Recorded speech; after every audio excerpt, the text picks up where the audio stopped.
Right, Lions TV. We've got an edition of Chat and Chit live from Chit HQ. Sorry for the mush. First shave in a couple of months, and I've cut myself to bugger yesterday. This was I've got a red beard, doesn't it really? But it's not really my main concern today. I've been irritated since probably halfway through the second half. I've been hauling around kitchen appliances and I got a new armchair up in the flat today, and we was watching it as we was doing the rounds and catching it on my phone. So I saw bits of the game, and it was sort of like in and out, but it was like a pre-season friendly where the intensity weren't there. I think personally, it was just a weird one. Like, I know you played Leonard in the 10.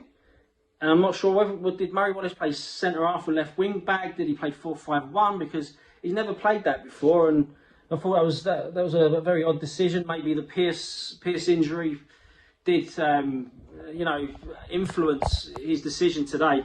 But I think that's one of the first times I sit there and put my hands on it. I thought Rowett got the formation wrong. Obviously, Tomo being in the 10 might have been a little bit different. I think he plays that role a little bit better. If you've got the 10 now, Leonard, with a bit of energy, you've got to stick on there holding midfielder or help the centre forward. Sorry, and I think he just spent too much time chasing fullbacks. Don't get me wrong, it was a much better performance from Leonard than what we've seen in the past. I just think positionally, you've got to be there. I thought we should have just gone two up top. Too many times there they put both fullbacks forward. I know it's risky, but no risk, no reward. Maybe stick two on their two centre halves and let their fullbacks think, oh, should we be bombing forward? There's too much space to roam. And I think teams that have overloaded us in the past couple of years have been teams like Norwich, Sheffield United, West Brom this year would have got, and Leeds, especially in the second half.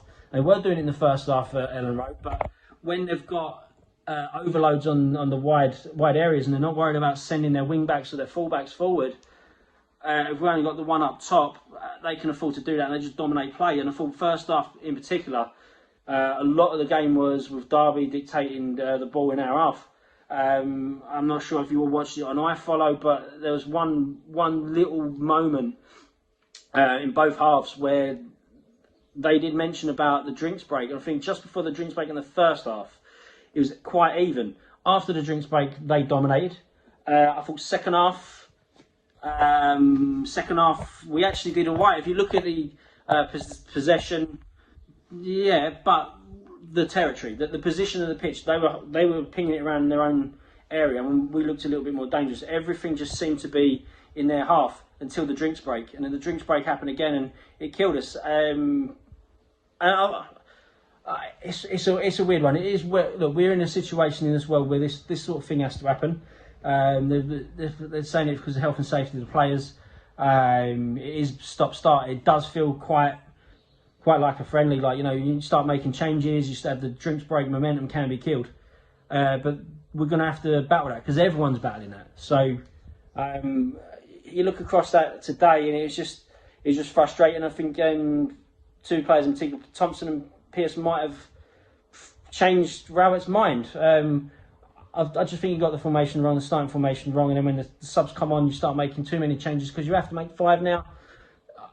I just think it just killed us. We didn't really look like getting too many goals.